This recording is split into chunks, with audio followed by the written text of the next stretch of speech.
Good evening and welcome to our Board of Commissioner meeting for November 3, 2021. We have on our agenda tonight Fire Committee, our Public Works Committee, and a Police Committee. But unfortunately, before we begin, I have to inform you that our Township Secretary, Jody Kelly, her mother, Mary Lutz, just recently passed away. Mary was 85, lived in Belmont Hills, and her husband had been a former commissioner on this board, and her son, who is a member of the Belmont Hills, fire company. We're really sad for her loss, and I would ask if you all would be so kind to rise just for a moment of silence for Jody and her family.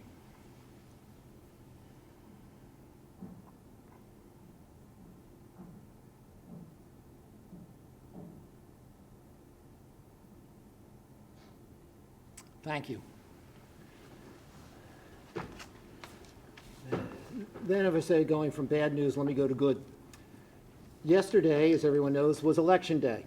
And like your mask, Commissioner McComb, just saw that. And on Election Day, the Township was a clear winner, absolutely by a landslide. We had elections and re-elections of Commissioners Grimes, Stevenson, Vice President Gavrin, Commissioner Zeloff, Commissioner Sinai, and Commissioner Churchill. And that means that the Township is the benefit of 4 more years of their service. And unfortunately, Commissioner Durbin has decided that this is her last rodeo as a commissioner. And we now have Commissioner-elect Sean Kramer, who I guarantee you all will find to be a quick asset to our board. So congratulations to all of you and to our township. So, with that we're going to juggle our committees this evening from the scheduled lineup, and we're going to start with the Fire Committee. And before we recognize our Chief Fire Officer for the purpose of bringing forth a strategic plan that has been put together by a group of members of fire chiefs and presidents, I just wanted to make a quick comment or two. And Chief McGuire, I'm going to do my best not to steal some of your thunder, but the truth is there's something a little bit unique. And generally, the president of the board does not chair any committee. And I have chaired the Fire Committee because I've grabbed a hold of something that I've been doing for many, many years. And that was to try to help change some of the paradigm of our fire service, which is first rate. We have basically 6 separate fire companies who for a period of time, one might say, acted in competition to one another as opposed to cooperation with one another. And in the strategic plan that we're about to bring forth this evening, it is something that is going to help move our fire service from where it is, albeit in my opinion, first rate, to even a higher bar. There were several members, as I said, both of the chiefs of the fire companies or presidents that served on a committee. And here this evening we have with us Brad Remick, who is the chair of the Lower Merion Fire Board, and Fire Chief of Gladwin, Blaine Lease, who is also here. But in addition on that committee was Dan Kincaid of Bryn Mawr Fire Company, the fire chief there, Mike Liebowitz, who is the president of the Union Fire Company, Brooke McMillan, who is the president and board of directors of the Merion Fire Company, Ted Schmid, who's the fire chief at Penn Wynn, Steve Zamorski, who is a captain at Belmont Hills, along with our fire chief, Chaz McGarvey, and our township manager, Ernie McNeely, and myself. After starting with this committee for future fire service, after several meetings, we came to the recognition we needed some assistance. and we retained a consultant by name of Chuck Burkell Associates, who helped us formulate some of the key items and put them forth in the strategic plan that's about to come forth tonight. The quantity of hours that was put in there, I didn't calculate them, but they were substantial. We had 2 full Saturdays that we met here in this room to go through certain exercises and have some debates and discussions, as well as several, evening meetings before this plan, which was discussed and I'll say negotiated amongst everybody, then has been brought back to each of the fire companies for approval by their respective boards. So in one breath, which is hard to make with this mask, in one breath, I don't want to overstate what's going on, but in the other, I don't want to undersell it, because what we're about to consider here covers many of the difficult areas within our fire service, and is the first step of many, as those of you have had the chance to read through the outline of the many topics that it addresses, including the fact that the next major step we need is a memorandum of understanding with each of the fire companies, which puts this into a little bit more harder print of what we're doing going forward. So with that, again, I'm sorry if I stole any of your thunder, but as I indicated at the outset, I've been a drop possessive of trying to see this go forward for many, many years, and have personal pleasure and excitement that we're able to present this tonight. So, Chief McGarvey, the floor is yours.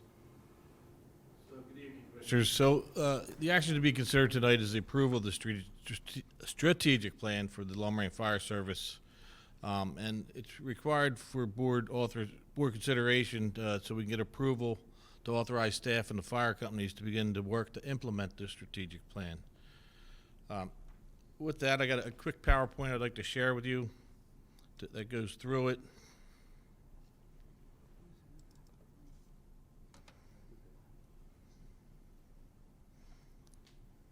All right. It's not showing the little thing down here, Lori.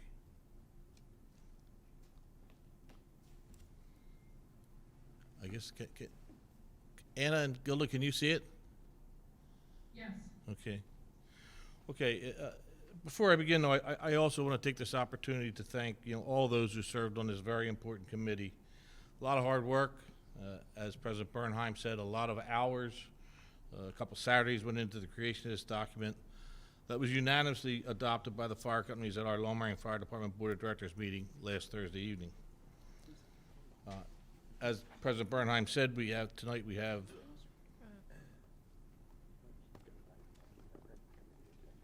what do you want?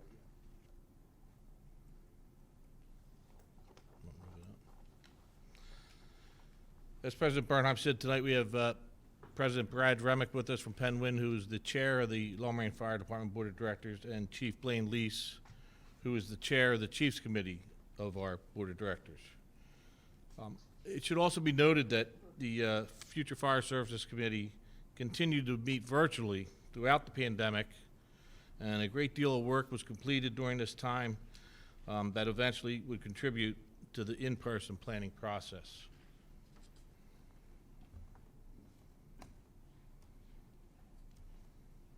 It's not moving, Laura. There we go. So, the introduction here, the Future Fire Service Committee was made up of representatives from each of the fire companies, and we began meeting in April 2019 with the purpose of improving our fire service here in the township. And the fundamental purpose of that work was, along with the improvement of the fire service, was to preserve the combination of fire service, the volunteer and career fire service that we have here in Merion Township. We met regularly beginning in April 2019 into early 2020, and we ended up completing the process in June of 2021. As President Bernheim noted, in February 2020, we decided to seek an independent facilitator to assist us with the planning process, who was Chuck Burkell of Burkell and Associates, who had previously done a study on our fire service approximately 30 years prior, and I had known him from the National Fire Academy, and he turned out to be a great addition for us.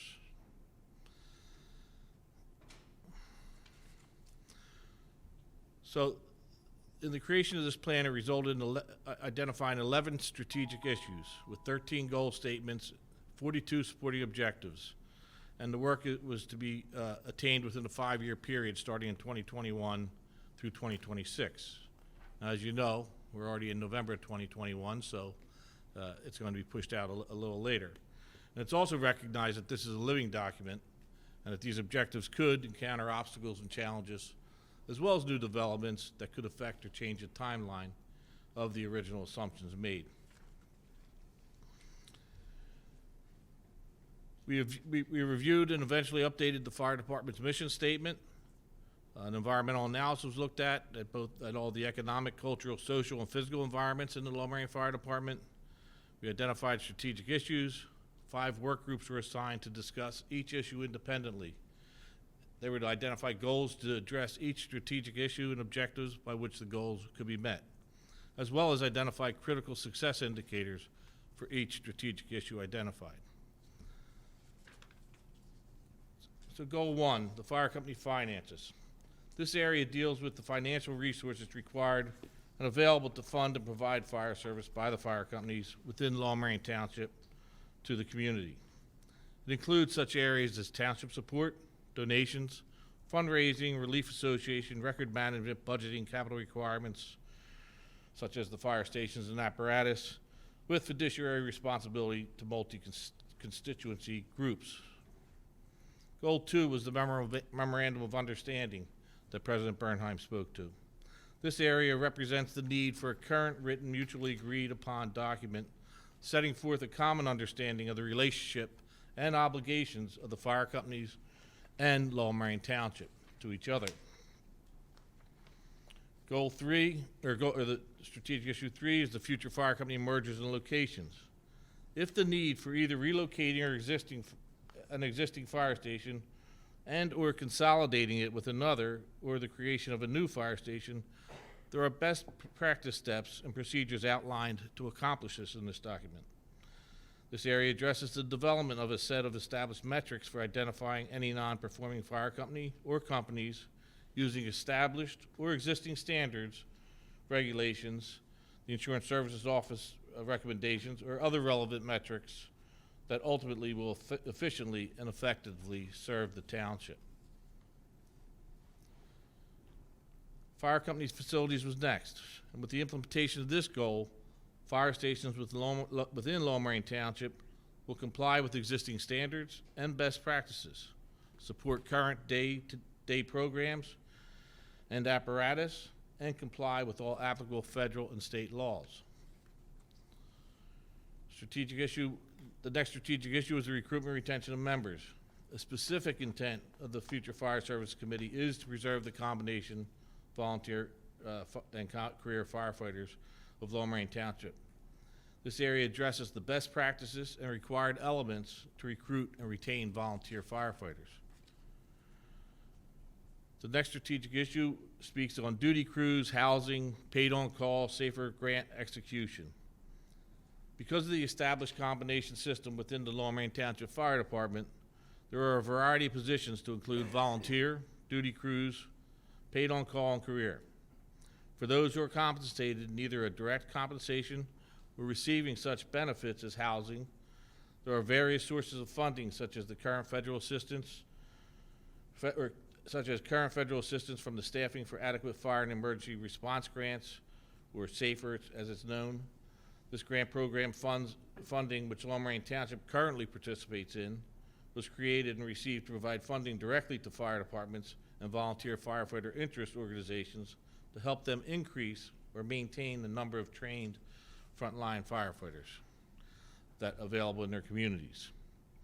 This element of planning contains several areas with the primary intent of staffing and assisting to preserve the combination system of the Lower Merion Township Fire Department. Strategic issue 8, career staff utilization and labor and personnel management.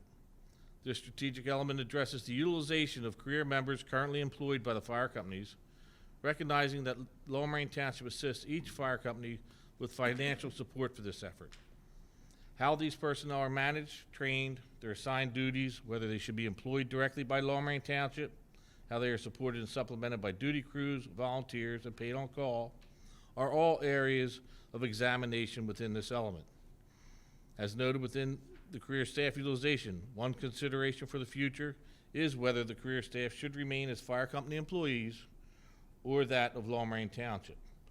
This question has direct implications for both personnel and labor management activities and could potentially have cost implications as well. The next strategic issue is the adoption of firefighter classifications. Merion Township presently does not have a firefighter or fire officer classification system. By classifying firefighters, this would help to identify the actual number of interior qualified firefighters as well as the number of exterior qualified firefighters we have, thereby giving us a true representative of the number of trained firefighters in our fire department. Next is the currency of fire response districts. This area examines the degree to which the Merion Township Fire Department is consistently sending the closest resources to incidents and requests for services throughout our township.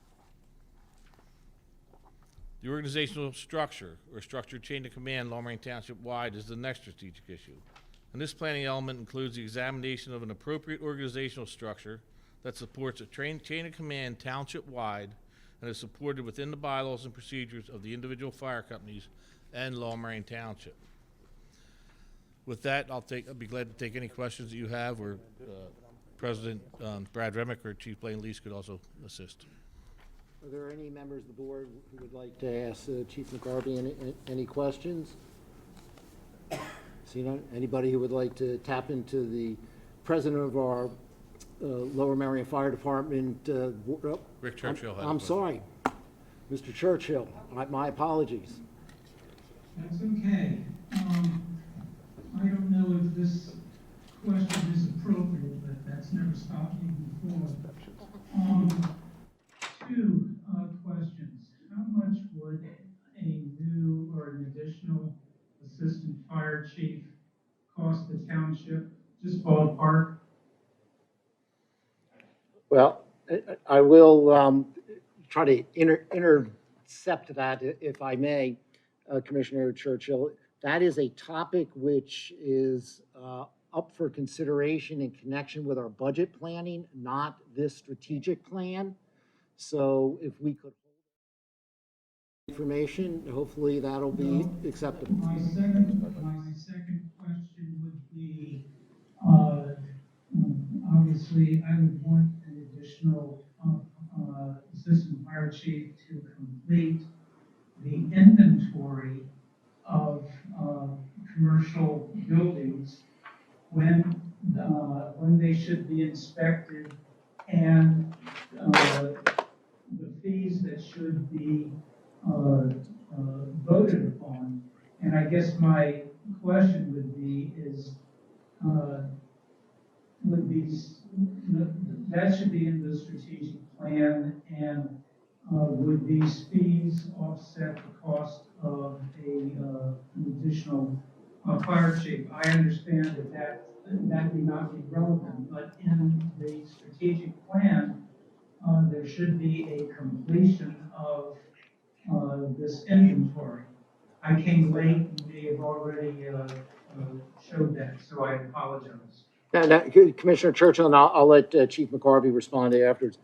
As you may recall, in the budget presentation we had, the specifics that you were inquiring about were presented, which included an estimate of what the cost would be for a deputy chief, as Chief McGarvey has presented, and included in some of the job description was to address the issue of inspections, which is, consumed within the strategic plan.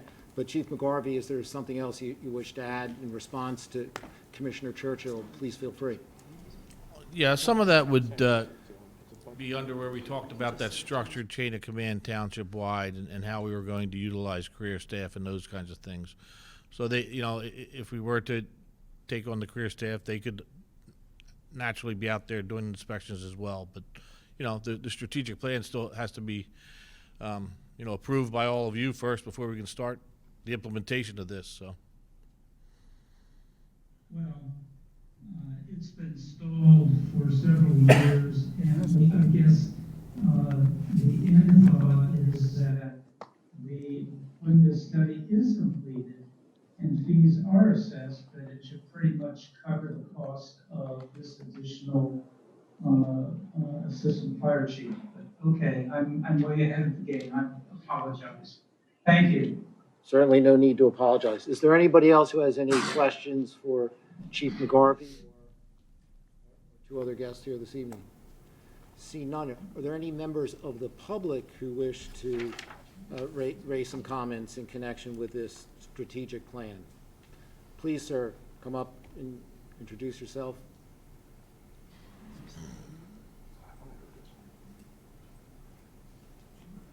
Someone from the union.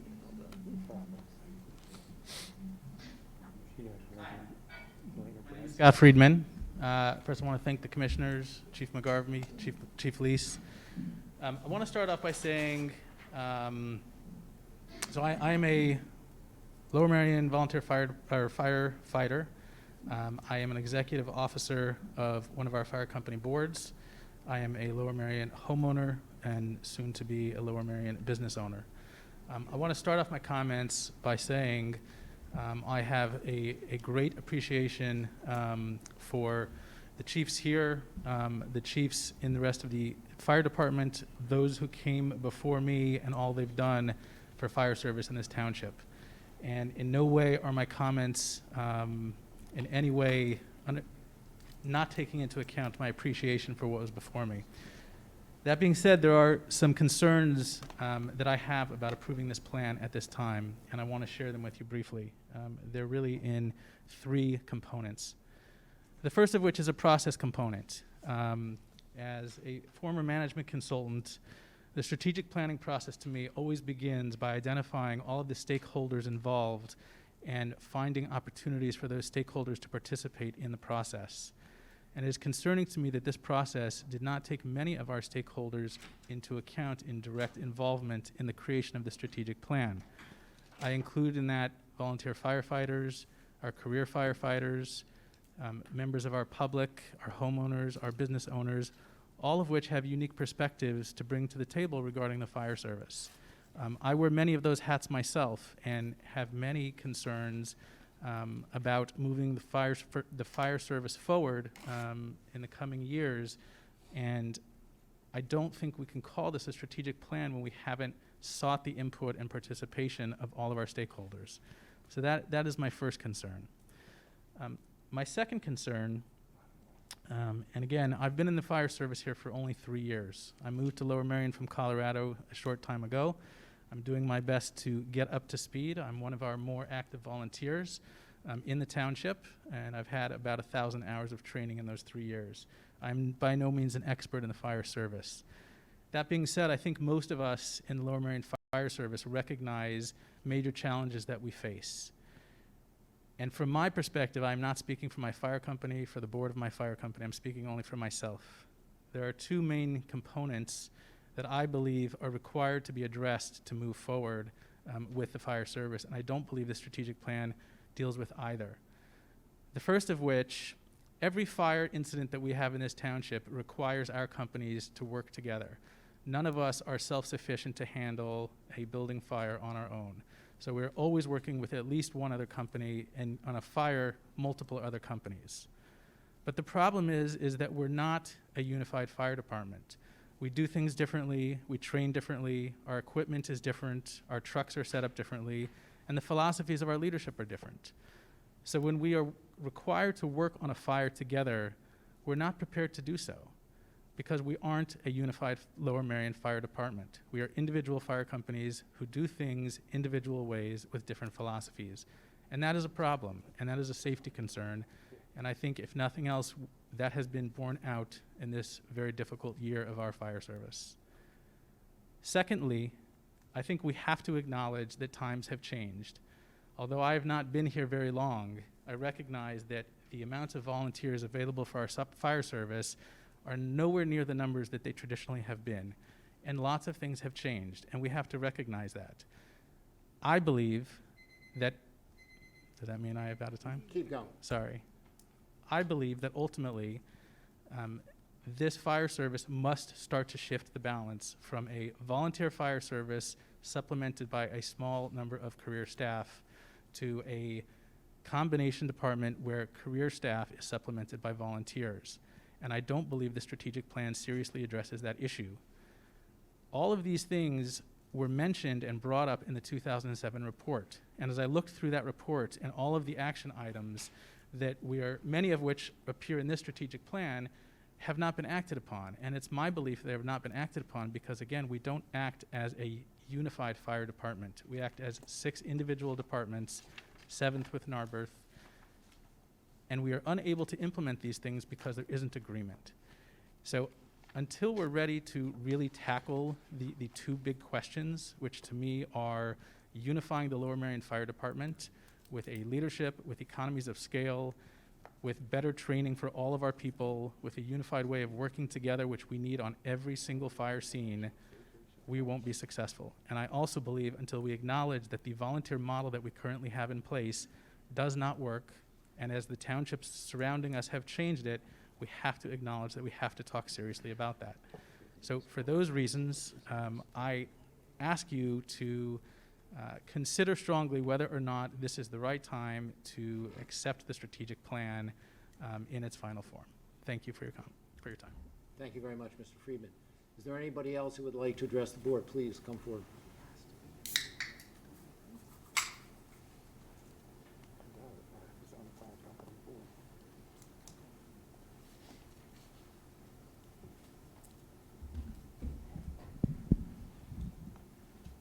Good evening, and thank you for permitting me to speak.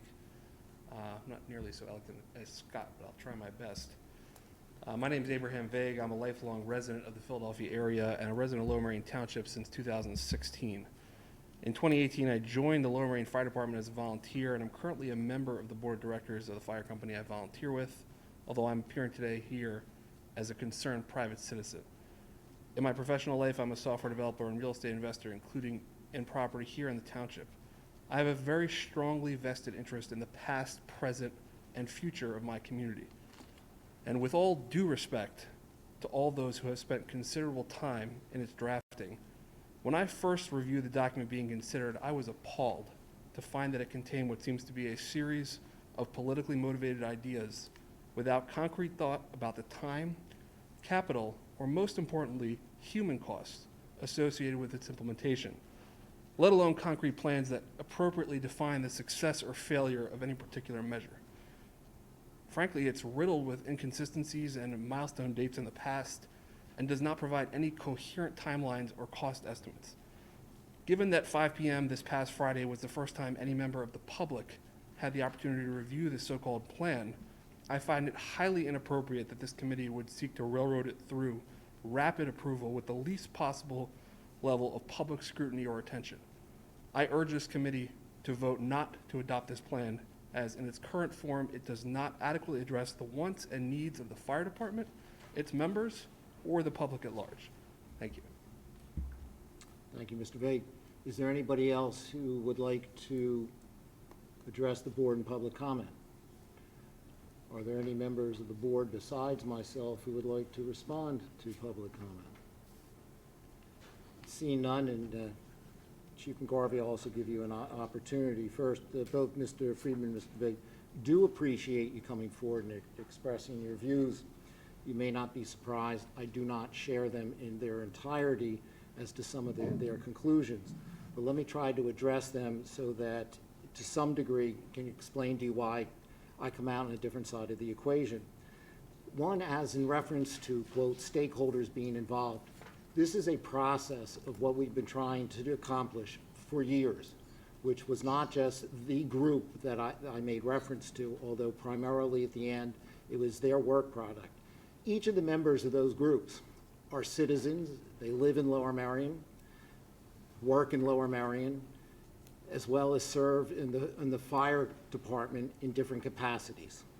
So they themselves cover the same universe of which you were talking about. Each of the fire chiefs and the presidents of the various fire companies are well in tune with both the career and volunteer firefighters within their firehouse as well. All of those considerations were discussed at great length and for a considerable period of time as we move forward. Your comment about the fire service not being unified. In my opening statement here, I made reference to the fact that for too many years, the fire companies were working in competition as opposed to cooperation. This is a paradigm which has been changing over a course of time, that within the strategic plan, there are 14 different just highlighted items, not detailed of all the items, that have been taking place in order to change that paradigm. On a minor scale, just as a mindset, when the board of directors would meet, it was commonly referred to as chiefs and presidents. It is now the board of directors. It is not referred to as chiefs and presidents. It's minor. It seems like more fluff than substance, but it's meaningful. In addition to that, when we have a new fire apparatus policy. Township owns the fire apparatus. The township owns it for each of the fire companies. There has been a complete change in the manner in which the fire service responds to fires with each of the companies. The two gentlemen who are here, Mr. Remick and Chief Lees, have worked tirelessly with Chief McGarvey and others in order to implement that and put that in place. And as the comment was made about this strategic plan being a living document, so are those plans. The board of directors, as well as the chiefs of the fire companies, meet regularly with the sole and single purpose of trying to figure out how to improve the unification of the fire service and the coordination of each of the fire companies. They all practice and train at the same facility. They all share the same schedules in order to do that, and it's done very carefully. This remains another big step into that process. As I indicated, and as Chief McGarvey indicated, the next part is the memorandum of understanding, which puts even more teeth and more detail into that. You are also correct that times have changed, and the difficulty of recruiting and retaining volunteers is as hard for Lower Merion as it is any other volunteer fire company throughout the nation.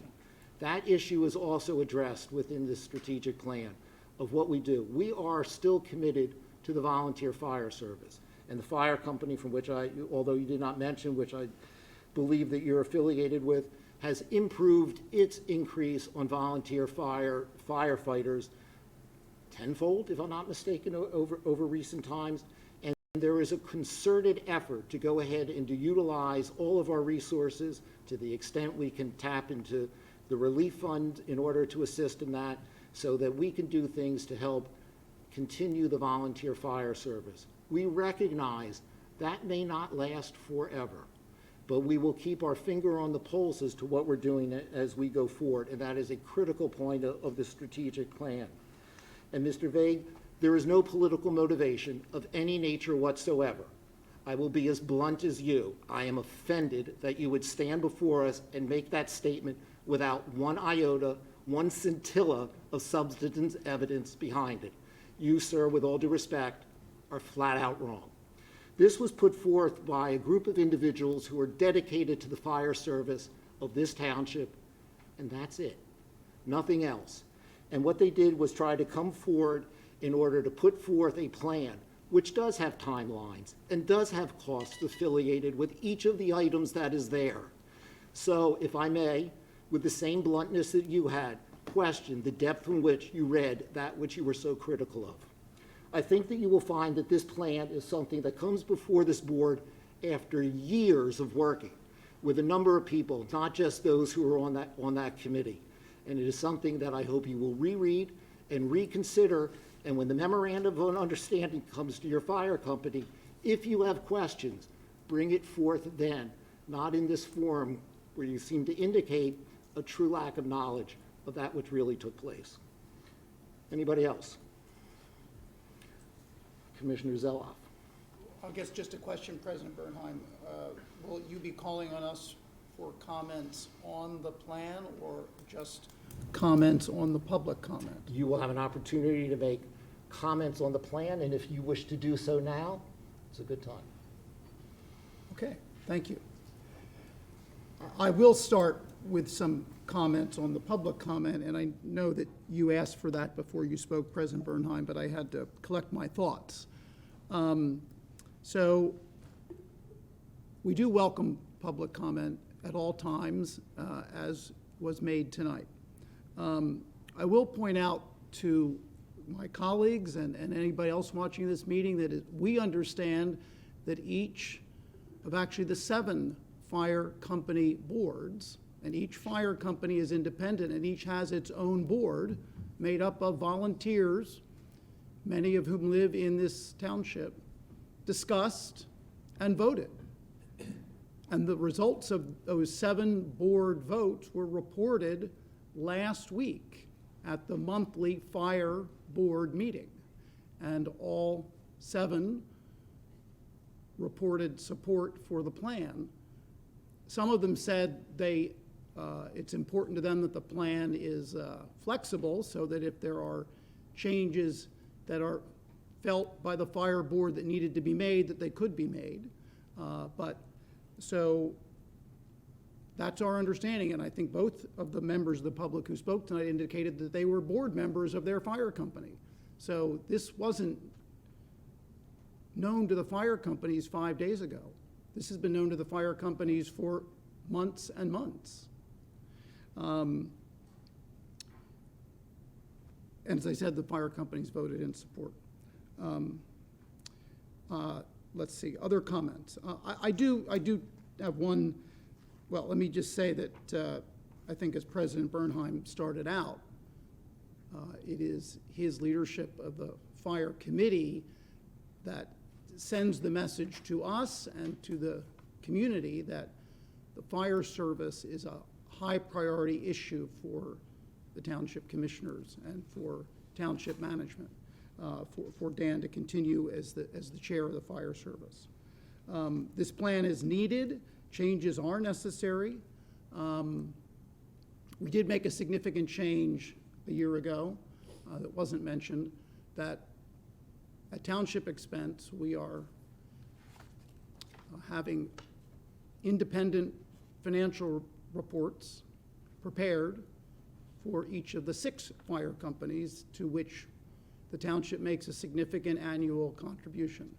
And I'd like to ask our township manager, here we are, it's November 3rd, and we haven't received those. Could you comment on the 2020 financial reports for each of the fire companies? We were slow once again accumulating the necessary information, but the drafts are in and the finals will be out next week. I think it's important as we enter the public budget cycle for the 2022 budget for the township that we have that information. There are a number of very important recommendations that's contained in this plan. So they're not all equal recommendations, and I do look forward to the work of the fire companies and the township, the fire committee, in which I'm a vice chair, and the township staff in advancing all of these recommendations. I would make one comment about the comment that President Bernheim made. It's my view that we have some fire companies that do really innovative and great work in recruiting and retention, known as R&R, which we have a separate fund for, and some companies do a great job of recruiting and retention, far better than, generally speaking, fire companies across this Commonwealth and across the country. So President Bernheim, I think we are different in that regard, that we do some very good work in recruiting and retaining volunteers in our volunteer fire service. To Commissioner Churchill, the issue you raise, while it's important, it's an operating issue. It is not a strategic plan issue.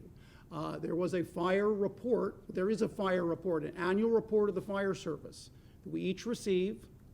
It's a public document. It's bound. It's got photos in it. It with a lot of statistics. 10 years of statistics are in that report, and we just got it a month or two ago for 2020 on building inspections. So you can look at the number of building inspections annually by category of inspection, and you can see the trend. And those inspections peaked just a few years ago. They have dropped recently, but nobody should have the impression that they're not happening. They are happening. Building inspections are happening by the fire, the fire staff that we have, a team of 4 building inspections are happening. So I think that we can discuss that in the course of our operating budget, but not necessarily in the course of a strategic plan. That's my view.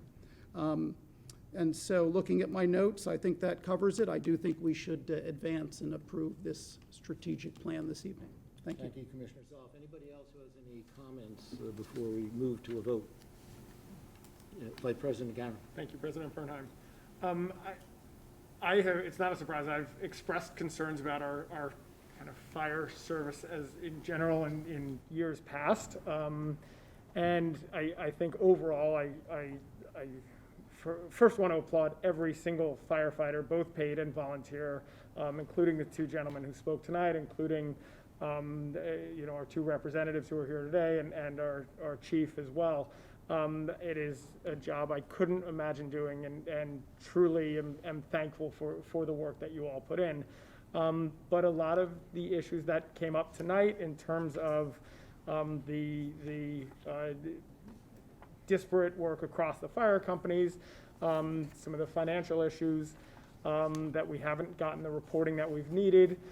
Some of those issues I have expressed concerns about, and I'm very happy to see them addressed in this document. And I think that this is a huge step in the right direction and something that's desperately needed. And I'm very glad that we have this and that we've finally gotten this to come together.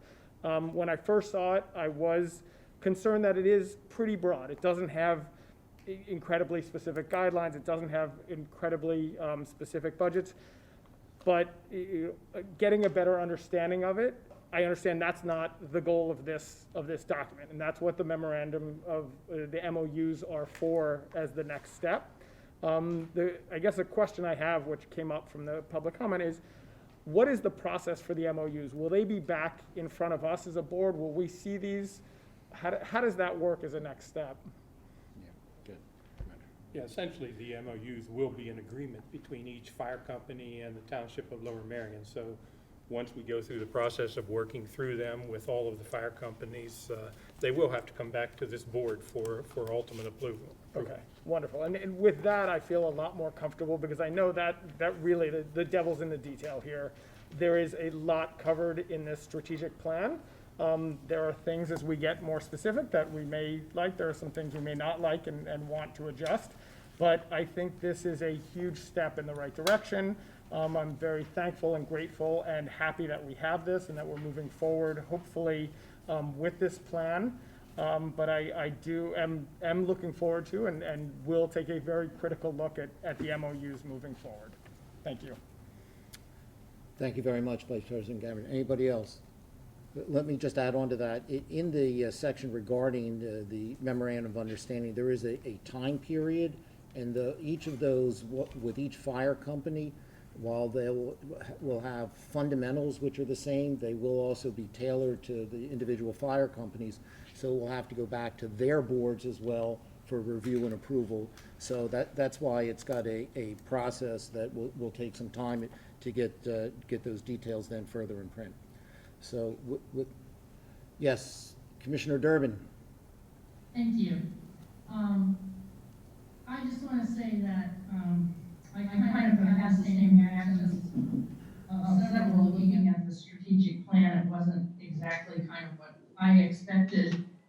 It's a different format than I expected. I am one of those who absolutely respects our fire companies and our volunteer firemen and have been so happy to feel that they take such good care of us. I also do not want either of the people who spoke up tonight to feel at all disrespected. I was very happy to hear what they had to say and to bring in the viewpoint of some recent volunteers and people who also live in this community. And I think we should definitely listen to them with absolutely open minds and no disrespect at all. I'm concerned that as we, as a community, grow and have larger buildings, we're going to need a lot of work on our structure of our fire companies. And I am glad that this committee has spent a lot of time coming up with something that I hope will address us staying up to date. So thank you also for your hard work. I wish I had had more time to really go over this in greater detail to more fully understand it. Thank you, Commissioner Durbins. That's why we circulated it out a little bit before, but I understand it is extensive, and sometimes, unless you were part of the process, it's a little bit more difficult to appreciate that it's hard to get the specific details until we get to that next level, and that was something that was recognized, but your points are all well taken. Anybody else? Seeing none, Commissioner Zoff spoke to President some. Bernheim, just if I could make one quick comment, which you often make, and I've made at times. For those watching and interested in our volunteer fire service, they depend on contributions from residents, from businesses, and from institutions throughout the township. It's an important revenue source and part of their budgets, so please contribute generously, particularly as we approach the end of the year. Thank you very much, Commissioner Zeloff. And one more time. All right, seeing no other further comments, then at this point, then what I'll do is call the vote. Need to make a motion. Well, you're right. Good point. We need a motion before we vote. So officially with that, then I will move for the recommendation of the Board of Commissioners, the approval of this strategic plan for Lower Merion Fire Service dated June 24, 2021. Second. Thank you, Commissioner Zell, for a second. Any further comment or discussion? Now we will call the vote. I will ask all those in favor to raise your hand indicating aye, their approval. Any nay? Seeing none, it is so approved. And Chief McGarvey and Chief Lease, Mr. Remick, thank you. And gentlemen, while I was, as I said, blunt, and I started out by saying I do appreciate you coming forward with your comments, and I sincerely hope that if you have any others as this goes forward, you don't hold back. So with that would bring us then to our next committee meeting for this evening, which I believe is our Public Works Committee, and we'll recognize its chair, Commissioner McKeon. Thank you, President Bernheim. There is just one item on the Public Works Committee this evening, and that is the approval of appointments to the Stormwater Fee Study Advisory Committee. And with that, I will make a motion to consider for recommendation to the Board of Commissioners approval of the appointment of 9 nominees recommended by the Ad Hoc Stormwater Committee to serve on the Stormwater Fee Study Advisory Committee. Thank you, Commissioner O'Neill. And I just wanted to make a couple brief comments here, and then I'll turn it over to our Assistant Township Manager, Jeffrey Smith. But this committee consists of 9 stakeholders. They have unique perspectives. It could be a member of the school district, Federation of Civic Associations, and I think many of us are familiar with a lot of these individual stakeholders who we've encountered at different points in the township. So that the purpose of this is to set up use these stakeholders to work with the committee to have a design for our fee study. And Mr. Smith, if you have anything to add on that. Sure, just very briefly, back in July, the board had awarded a contract to Arcadis to complete the study. And just giving a quick update, since that time, they've been working with staff. Staff's provided documents to them to help familiarize them with the township. Now is the time they're ready to look at the stormwater fee design, and as you had summarized, the idea is to work with the advisory committee of stakeholders on that going forward. Also wanted to thank Commissioner O'Neill, who did a lot of the legwork and secured the commitments from the nominees that are in front of you tonight. That's all I have. Thank you. Thank you. Lori, is there any public comment at all? Did we receive any? No. Okay. Any public comment in the room? All right. With that, are there any commissioner questions or comments? Commissioner O'Neill. Thank you for bringing this forward this evening and for the background from our Assistant Township Manager. And indeed, these group of 9 individuals were assembled in some form in 2017 for another study regarding stormwater. So at the core, these men and women represent a longer-term knowledge base for what we're facing as a township when it comes to stormwater. And I also have to thank Commissioner Courtney and Commissioner Gavrin for their help in securing these nominees this evening. So thank you very much. Thank you, Commissioner O'Neill. Any other commissioner questions or comments? Nothing on TV? Okay. Well, seeing none, then I'm going to call this to a vote. All those in favor of approving the appointments, please raise your hand and say aye. Aye. It's for recommendation to the board. Recommendation to the board. Thank you. But we, Same thing. Yeah. Right. Okay. It's committee, it goes to the board. Right. We're recommending that the board would approve. any nays? Okay. Seeing none, it passes unanimously. With that, President Bernheim, that concludes the business of the Public Works Committee. Thank you very much, Commissioner McKee.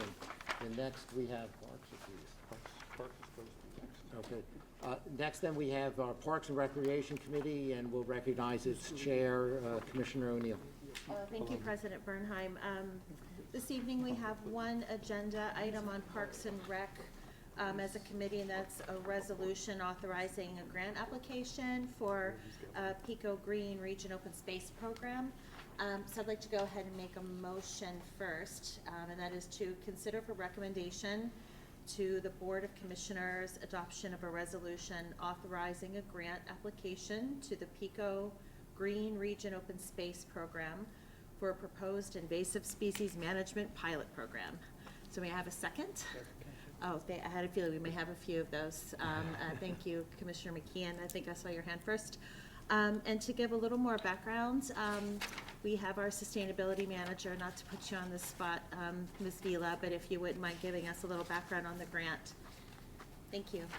No problem. So this grant is intended to fund open space and preservation projects. Because we already had at the budget workshop, Donna Heller, the Director of Parks and Recreation, proposed an invasive species management pilot program for next year. It really goes hand in hand with that and would help fund that. So the grant would be up to $10,000, no more than 50% of the program costs, and it does require a resolution by the Board of Commissioners to apply for the grant and also to match the funding. So seemed like a kind of a no-brainer since we're already planning, I think, to do the work. That's right. In fact, thank you. And in fact, I think we have $75,000 budgeted in the operations budget for next year. So this is a good way to augment and try to increase much-needed funds for a bad problem. So thank you. Do any commissioners have questions or any comments about the resolution or for Ms. Vila? Okay, seeing none, I'd like to go ahead and take, oh, sorry, Commissioner Churchill. Yes, I'm sorry, I forgot to look up. Thank you. Who's writing grant? I wrote the grant application.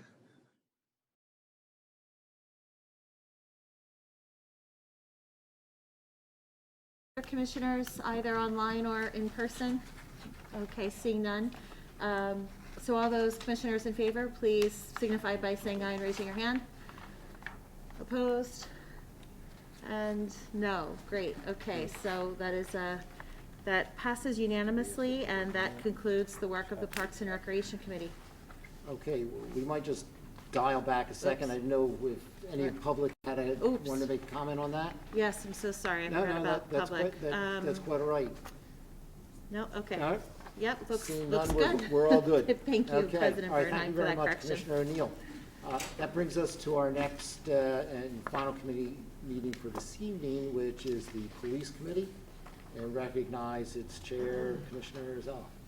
Thank you, President Bernheim. There are 3 items on the Police Committee agenda encapsulated in just item number 1. Has to do with adding parking restrictions at Union Avenue, rescinding parking restrictions at Schiller Avenue, and then adding parking restrictions at the entrances to the Cricket Avenue parking garage. And then I think when we're concluded with that, we'll ask our superintendent to provide some updates. Superintendent, we do have a new parking director, but I see that he is not here, and Actually, he is. He started- However, I'm I've been presenting this asking- evening, but we do welcome Jerry Adams. Jerry, delighted that you're here behind the mask. I've been asking our manager who's in the room, but he forgot to tell me. So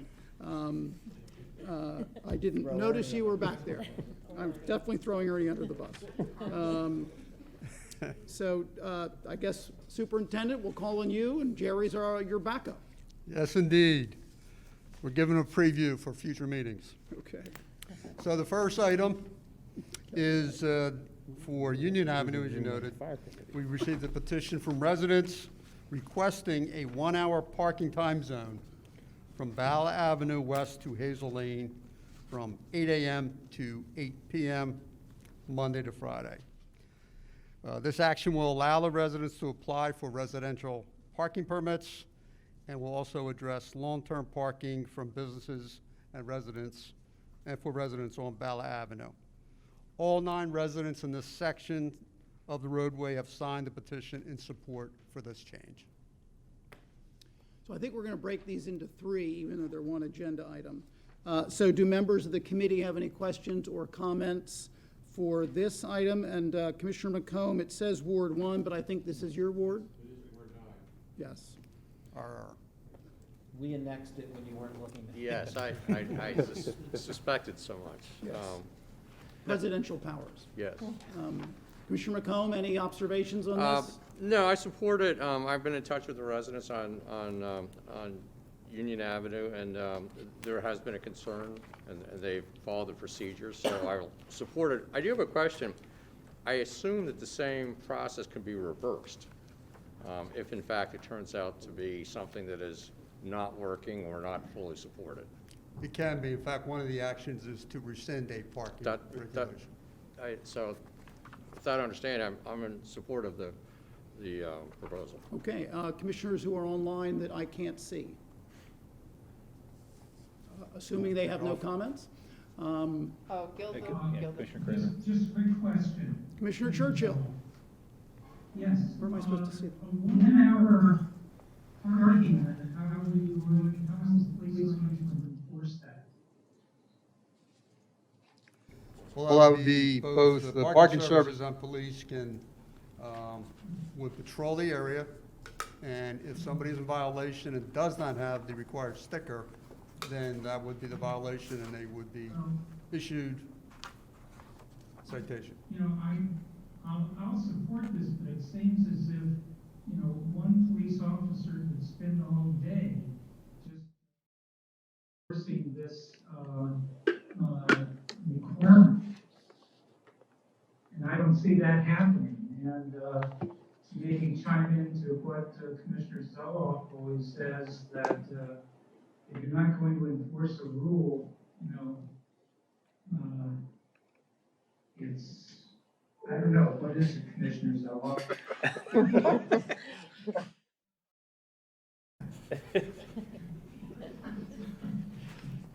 Thank you. Commissioner Churchill, Superintendent and Director Adams, wouldn't something like this be generally enforced by parking attendants who work in the parking department, not the police department? It is, and obviously we have so many parking locations around the township that need to be enforced. It's done on a rotational basis. We're not there all day checking one particular parking area. Right, but there's no question that we should, if we're going to have a rule, we need to enforce it, but you've just described the process for doing that. It is not dependent on a police officer all day, clearly. That's correct. Okay. Other committee members, Commissioner Kramer. I have a couple of questions and then some comments. First of all, is there any safety reason why this is necessary?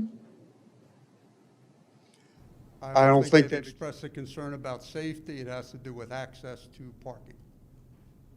Do the houses on the block have driveways? I believe there are some driveways. I don't know every single property off the top of my head.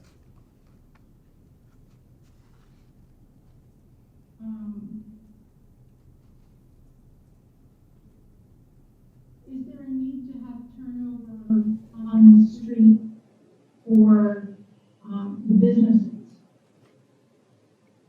on Ballard Avenue? I did not see that concern being expressed during the study for this request. So, we have repeatedly discussed the need for a policy for parking restrictions. And this has come up at least 3 times since I've been on the board. And each time we've been told that staff was in the process of preparing a proposed policy for us. I would like to know when we are going to see the policy for our consideration. If I may, actually, the last time it was brought up, we provided you with the policy that was prepared a while back by the last parking director.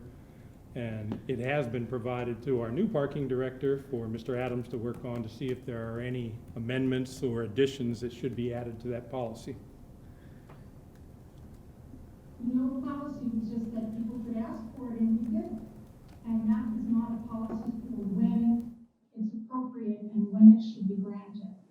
And, you know, without enough information here tonight on a need for this parking for the residents because they don't have driveways, I think that we should not be approving any additional parking restrictions until we have an opportunity to evaluate and reconsider the past policies. And therefore, I'm going to oppose this. Commissioner Kramer, Commissioner Durbin.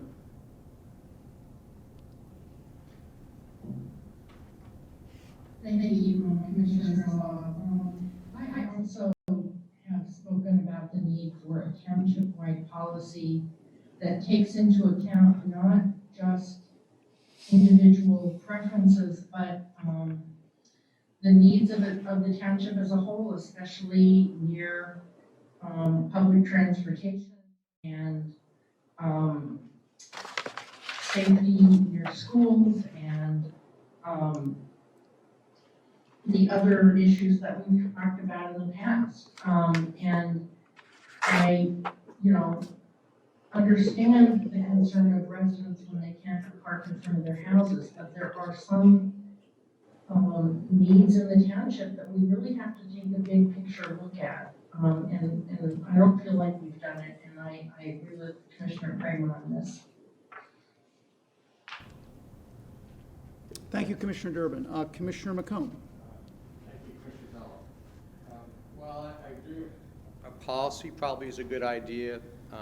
This particular area has been subjected to several large apartment buildings with hundreds of units, the Kelly and the Grant, and I receive on a regular basis, probably a couple times a week, complaints about people who are simply unable to park because of the influx of new residents. And while it's fine that we have new residents and we will accommodate them in Ward 9, this is one of those situations where some relief for those people is necessary, because it's not just the people in the apartments, it's visitors to the apartments, and there's a limited amount of parking. So it's a good idea. A policy would be good, but we're a large township with lots of different areas with different concerns. So I think we're doing what our policy requires in this instance, and I fully support it. Thank you. Commissioner McComb, I think that was extremely helpful, because understanding the reasons for the proposed restriction is important, because I'm sympathetic to not arbitrarily restricting parking. But I'm also of the view that the local commissioner, the ward commissioner, knows the area best. Thank you. And you've provided that explanation. But Commissioner Grimes. Yeah, thank you. Just real quick. I mean, I certainly have sympathy for the position that Commissioner Kramer and Commissioner Durbin have expressed. And I agree that a review of a parking policy seems like it's overdue. But on the other hand, I also don't believe that these residents and the other applications we're going to see should be penalized by our lack of action, to the extent action is necessary. So I'm going to support this, but if once we revisit the parking policy, we find that any of our township parking restricted areas are no longer warranted, that at that time we consider reversing some of these. But again, I don't think tonight we should penalize these residents who have a need, and so I'll support it. Thank you. Commissioner Grimes. Other members of the committee? Yeah, President Bernheim? yeah, ever so quickly.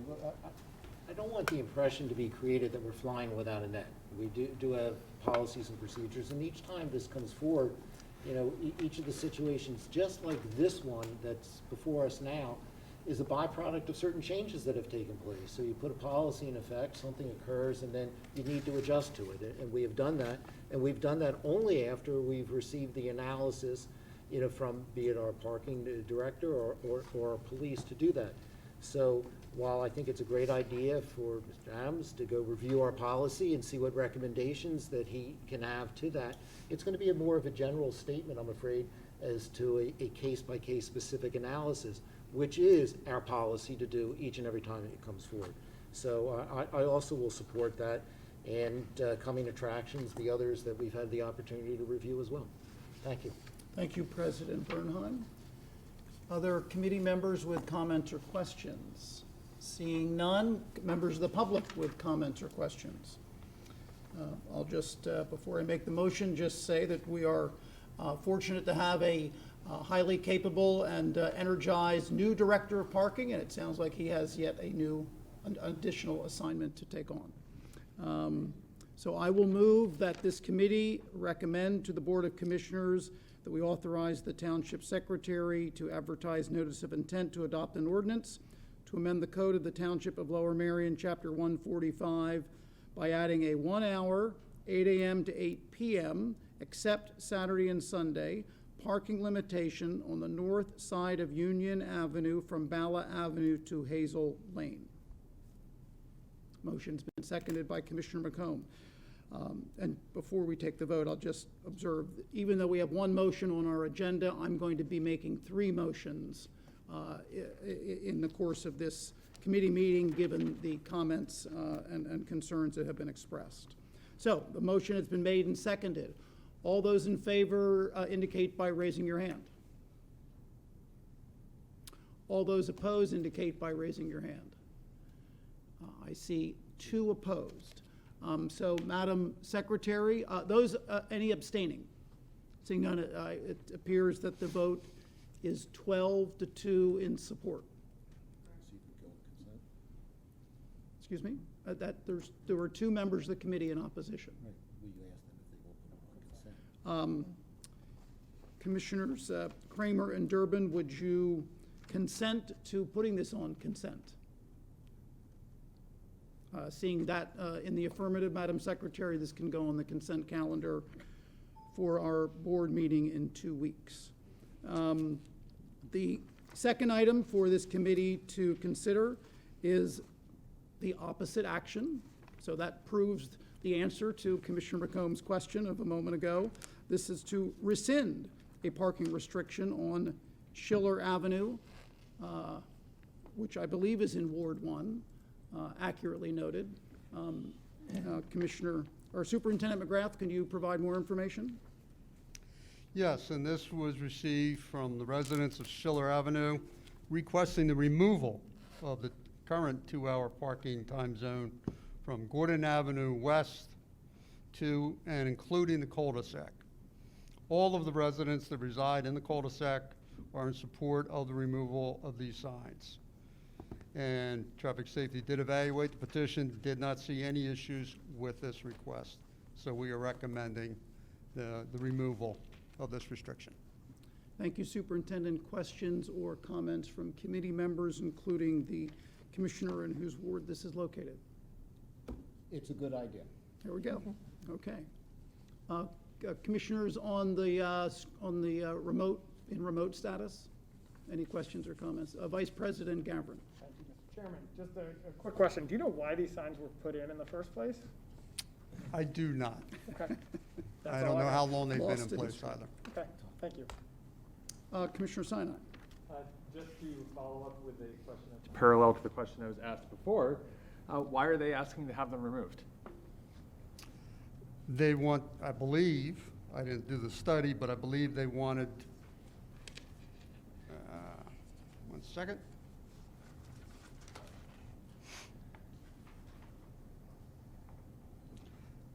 I think they wanted more flexibility in parking in this area, was the reasoning. That's the answer I expected, and, you know, I think it kind of lays to rest the misconception that people seem to have, which is that residents like 1 hour and 2 hour parking restrictions in their neighborhoods. My experience is that the situations in which it's come up is very much this kind of situation that Commissioner McComb is experiencing in his ward, which is it's a last resort effort that communities turn to when they lose access to parking that they traditionally had. It's not like someone says, great, I want 1 hour parking. It's like, my goodness, we have no other choices. We're gonna have to take that. 1 hour parking, 2 hour parking, it's a pain. You can't have visitors, they can't park in the street, they get ticketed, right? You can't have workmen at your house, that's hard, right? It is a pain. It is something that people do as a last resort. Anyway, thank you very much. Thank you, Commissioner Sinai. Madam Secretary. Commissioner Kramer. I've lived in the neighborhood for 27 years, probably before those houses were built. And while I don't know exactly why this was adopted, there used to be some very active retail, first with Allrex and then with the farmer's market in the area. The farmer's market has been gone for years now. There was another store, which is now gone, and I suspect that any rationale that might have once motivated the residents to want this in that location is no longer applicable. Thank you, Commissioner Kramer. Other committee members? Seeing none, do any members of the public have any comments? Seeing none, I'll move that the committee recommend to the Board of Commissioners that we authorize the Township Secretary to advertise a notice of intent to adopt an ordinance to amend the code of Lower Merion Township, Chapter 145, by rescinding the 2 hour, 8 a.m.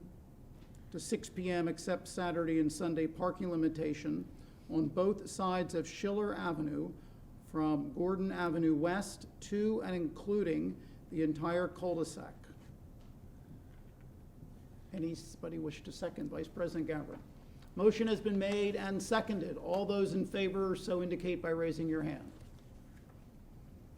Are there any opposed? Any abstentions? Seeing none, Madam Secretary, that motion passes unanimously.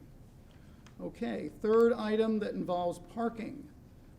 Superintendent, this has to do with the entrance to the Cricket Avenue parking garage, but I tried to determine which street is referred to here, but I couldn't find it. So maybe you can include that in your presentation, but I believe this is Ward 4. And the diagram of this area is up on your screens as well. So we received from the Township Manager's Office request to restrict parking on Athens Avenue, north parking, which is Municipal Lot 20. It is actually the road that is just east of Cricket Avenue, as you can see on the map. Mike? Yep. This really is there's a little bit of an error in the title, that this really shouldn't reference the Cricket Garage. It's actually across the street from the Cricket Garage. The Cricket Flats, I think it Yeah, references. it's behind Cricket Flats. Right. And if you look at the map, it looks like you're looking at a street, but what you're really looking at is a right-of-way that is actually fee simple owned by the township. It's known as our Municipal Lot 20. And so it's actually a parking lot where we issue parking permits on both sides of the street in this alley. But what happens now is we have the new Cricket Flats development, and we've insisted that they put in a loading dock and an area to bring trash and furniture and everything else in and out of the building. Well, once up and running, we've discovered that they need more turning room. They need some room for these trucks to be able to pull into the loading dock at Cricket Flats. Therefore, the recommendation for this very small little no parking zone to allow that swing. Thank you very much, Manager McNeely for that explanation. Most people don't know that that's a parking lot and do look for a road name. So it is, as I said, it is east of Cricket Avenue, as it's noted on the heading there. It's lot 20. It's behind the new Cricket Flats parking garage. Not only most people, but I suspect most commissioners. So this will allow for safer exit and entry. Thank you. Do any committee members have any questions or comments, including Commissioner Stevenson, in whose ward this is located? And I was just going to say, Mr. Chairman, I wasn't aware where this is located. Thank you. Very good. And Commissioner Stevenson, are you supportive of this? I am supportive of it. I walked that street, actually, ironically, a few days ago, and I think it's appropriate and safe for, and I appreciate the management bringing it forth. Thank you. Other committee members? Commissioner Durbin? Would like to also report that although I'm well aware of that area, and I think it's a good idea, and I support it. Thank you. Any other? It needed for safety.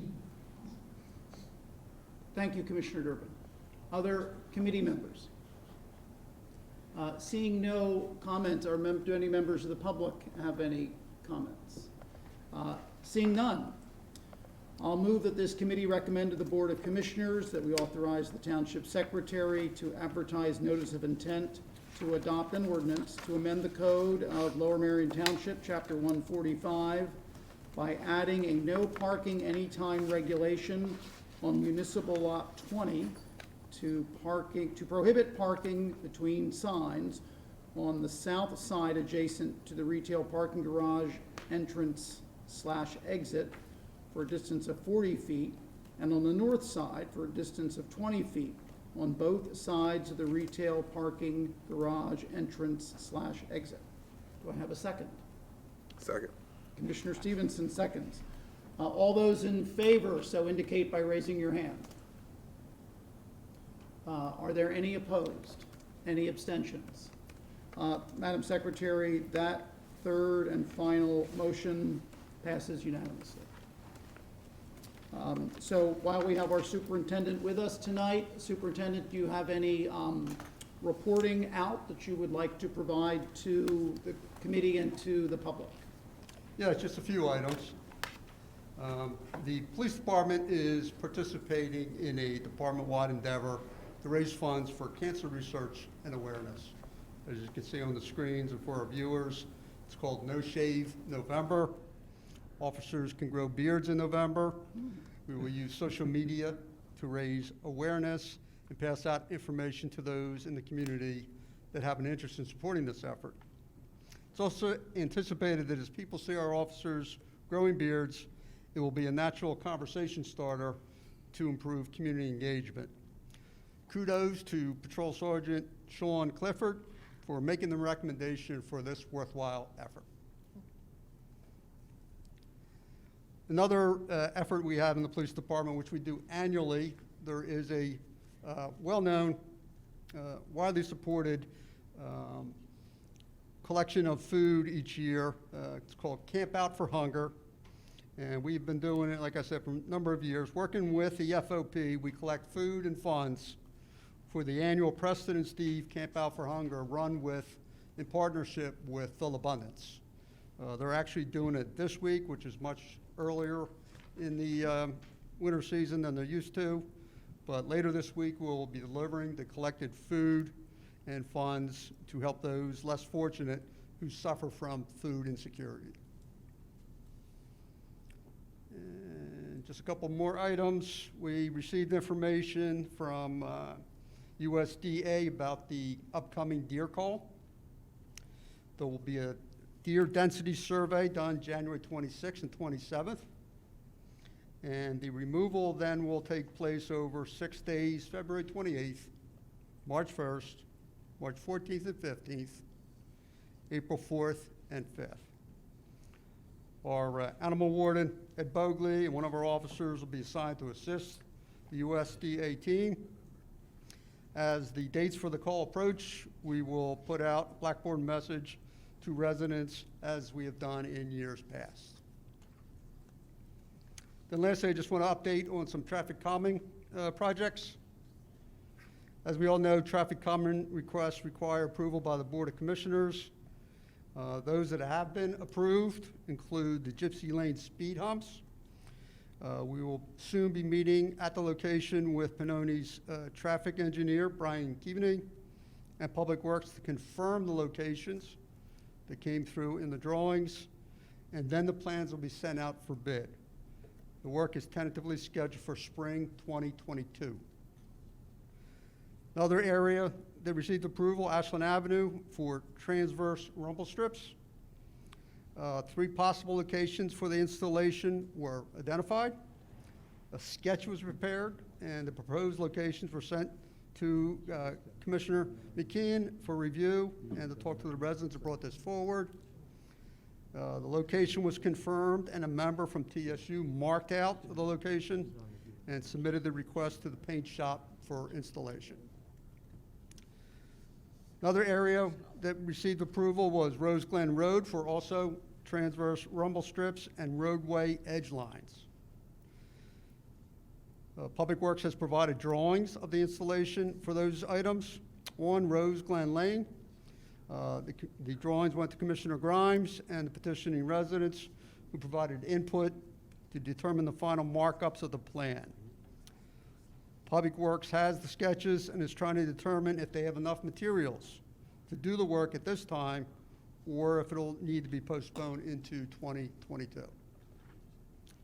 And the other item was, Mount Pleasant Road, also road edge lines and transverse rumble strips. Pannoni surveyed the location and prepared drawings for the installation of those items. The drawings were sent to Commissioner O'Neill and the petitioning residents, who provided input to determine the final markups. Since that time, there has been discussion about alterations to what was proposed and approved. And at this point, I leave it up to you. It might be appropriate for the ad hoc traffic calming committee to take a look at that particular location again, if there's substantial suggestions for alternates. And that's where those items stand. I would add on that one other one, the all-way stop signs at Mount Pleasant and Harrington were already installed. That's it. And that completes your report. Thank you It very does. much for those many updates, Superintendent. Let's schedule, well, should we schedule a meeting, or should we, you suggested the Ad hoc Traffic Safety Committee may want to review, and so do you want to distribute those drawings? We can do that, and then we can decide on next steps. We can decide whether we can just comment by email, or we should have an in-person meeting. Great, okay. I'll start with 2 questions, well, actually 3, I think. So let's start with deer culling. I'm glad that you've reported on that. Most of the time, although not last year, the deer cull occurred in November and December. And it was contiguous. It was a week, or it was 7 or 8 consecutive days. So why is it now going to be February, March, April? And why is it not going to be contiguous, but days separated by blocks of time? You're correct. The scheduling has changed, and we've been doing this for well over a decade. So it was more consecutive in the early stages. And then in the last few years, it moved later past November, and it has gone into January, and I think last year included February. What we have found over the last several years is by staggering it more, we get better results. So this schedule looks fine and should have good results for us. Well, that's on the answer on the question about staggering it, but why moving it later why moving it to the months of February to April as opposed to the months of November and December? Same answer? It basically is. There's no drop-off by the months, and we also have to work with the agency with their schedule as well to be available to do this. But we don't see a problem with it being covered by those dates. Okay, the agency being the U.S. Department of USDA Agriculture. Wildlife Services. So this is an entirely contracted out culling service, as it always has been. Including with Township Resources as well as system. Right, thank you. All right, then my other question is on the design of the Gypsy Lane speed bumps. Has the police and public works and township commissioners benefited from the experience in both the size and number of speed bumps that we installed on River Road to influence what we do on Gypsy Lane? Yes, indeed, we issued the report, and it'd be taxing my memory to give you the exact numbers, but we saw a significant decrease in the speeds and found that the speed humps installed on River Road were indeed beneficial. Now, I'm actually asking a different question. Okay? You did send that report, and it was not surprising that the speed bumps had a beneficial effect on speed on River Road. But I'm asking a different question. Comments have been made by members of the public and commissioners that the number of speed bumps on River Road is high. There, I believe, are 11, and they're large in scale, individually large in scale. So I'm asking a different question, which is, Public Works and Police and commissioners have a view on whether the number of bumps and the size of the bumps should be, given the experience on River Road, should that influence what we do on Gypsy Lane? Well, first, I'll have to point out that River Road, the total number has to do with how big an area we're covering. Okay. So that influenced the total number of speed humps installed. It's going to be, depending on location by location, the total number. Right. But it is important to have consecutive ones where you're installing them. And as far as the size, that would be the same whatever roadway we install them at. And since we've had the experience with both Glen Road and River Road, we have not had any issues or concerns about any kind of damage caused to vehicles. Some people going a little bit too fast, with lower riding cars, have complained about perhaps bottoming out, but that has to do with their speeds. Okay. Thank you very much, Superintendent. Committee members with questions or comments? Well, okay, we'll start at this end. Commissioner Courtney. Thank you, Trustee Brown.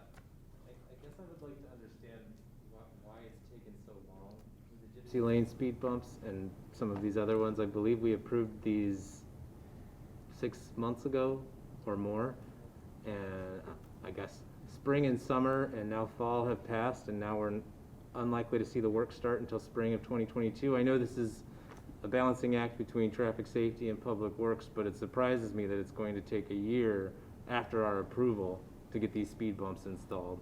And certainly the residents who I had a chance to speak to at the polls yesterday expressed concern, and with the Mill Creek Bridge out, we're seeing even more cut-through traffic along Gypsy.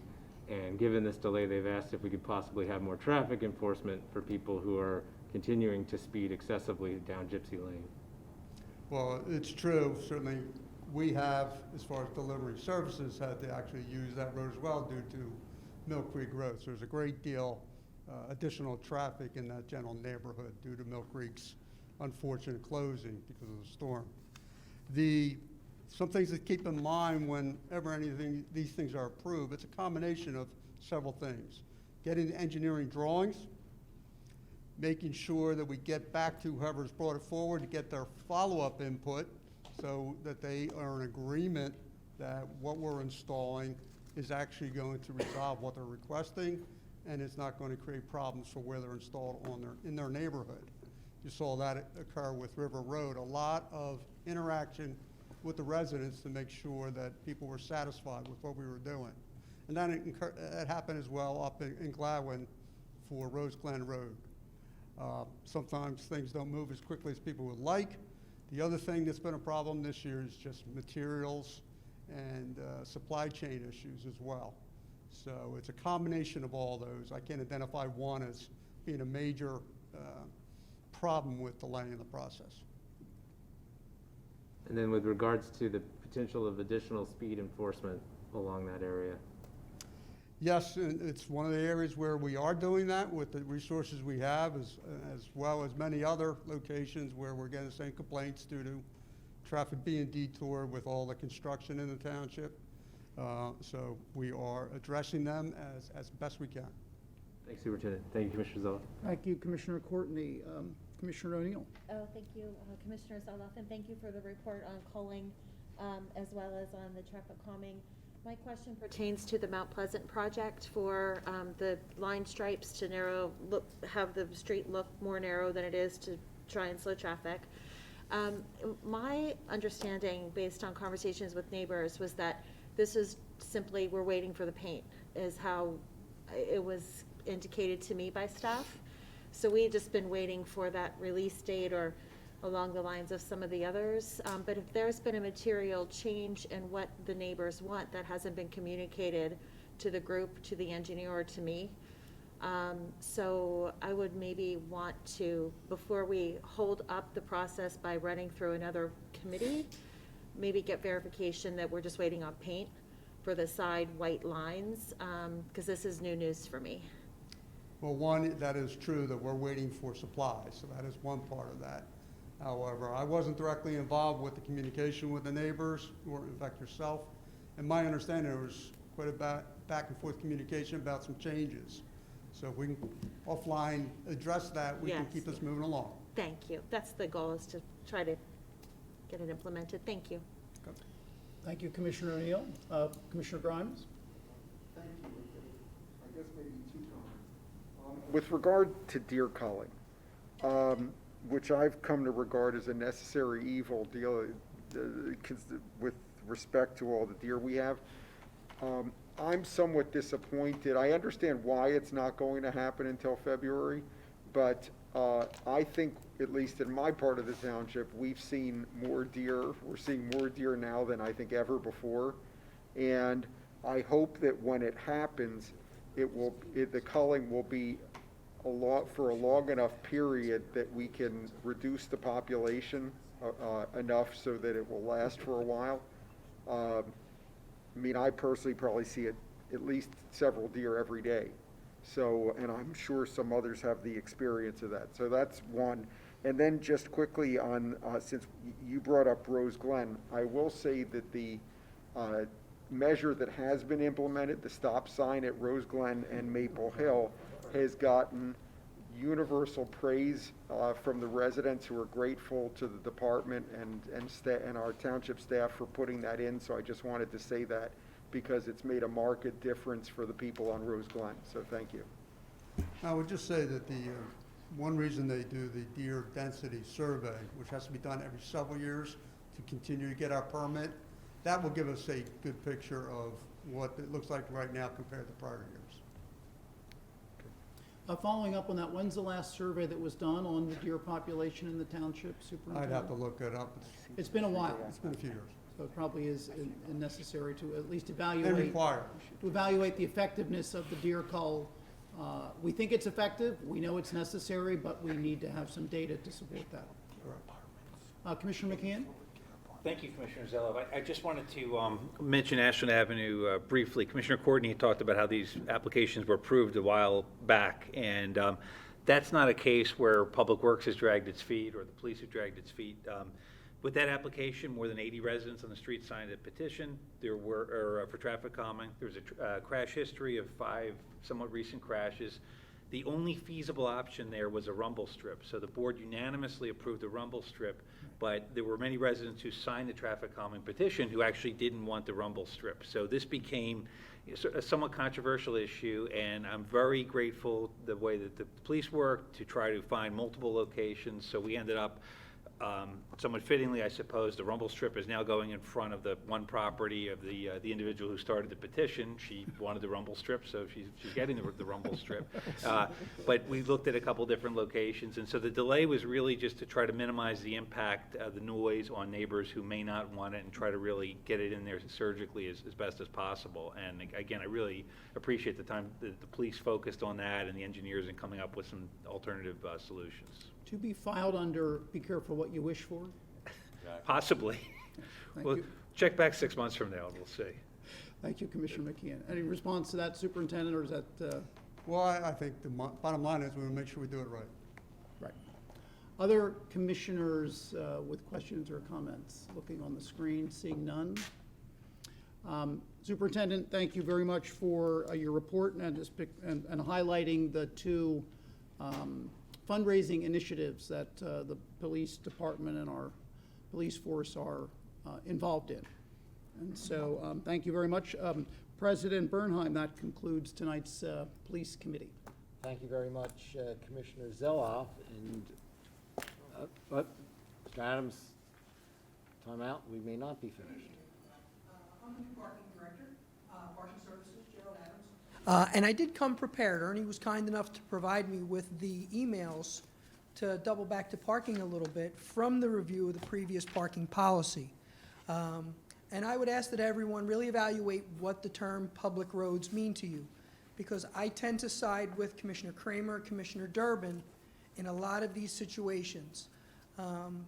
What constitutes a problem? Does a local high school constitute a problem? Does a new movie theater that brings in revenue to the township, is that going to be considered a problem for local parking? We put in 1 hour, like we're about to do, over on Union Avenue. Someone has a caregiver, someone has a relative that comes to visit or stay with them. If they do not have off-street parking, a driveway, they cannot get a second, or if they do have an off-street driveway, they cannot get a second parking permit, residential parking permit to park. So when I provide an update to our parking policy, my recommendations are going to significantly involve reviewing the type of driveways that are present on the street, how many properties have driveways, do those driveways provide the ability for vehicles to turn around without having to back up into the street. In those instances where we do have significant off-street parking with minimal issues with the vehicles turning around, I mean, nobody wants to get up at 5 in the morning when your wife has to go to work to back your car out of the driveway because you came home after she did. That's understandable, and that should be considered, that if I have a 2-car driveway but no room to turn around, then, okay, maybe the problem is still viable. It's not, you have off-street parking, so no is the answer. So I just would ask everyone to consider what you consider a public road, what is a problem, what isn't a problem, so that when we do present a new policy, hopefully shortly to you, either just directly from me via email to review to see what you think of it, or when it's presented directly to you for approval. If anyone has any questions, please. The police committee was not adjourned, though, so thank you very much. We have a new parking sheriff in town, and welcome, Jerry, with your comments, and Thank you. I think it's extremely helpful. Committee members have any questions? Looking online. So we very much appreciate your comments and your engagement and the energy that you are bringing to this new position. Thank you, everyone. Okay. Thank you. Okay. Questions, comments, public, committee members? Seeing none. President Bernheim, we'll try one more time to adjourn the business of the police committee this evening. All right, we'll thank you once again, and Mr. Adams, we look forward to what you present to us. It is a daunting task that you possess. With that, unless anybody has any announcements they would like to make, that does conclude the business of the Board of Commissioners for November 3rd, 2021. I thank you all for your hard work this evening and wish you all a good night. We are hereby adjourned.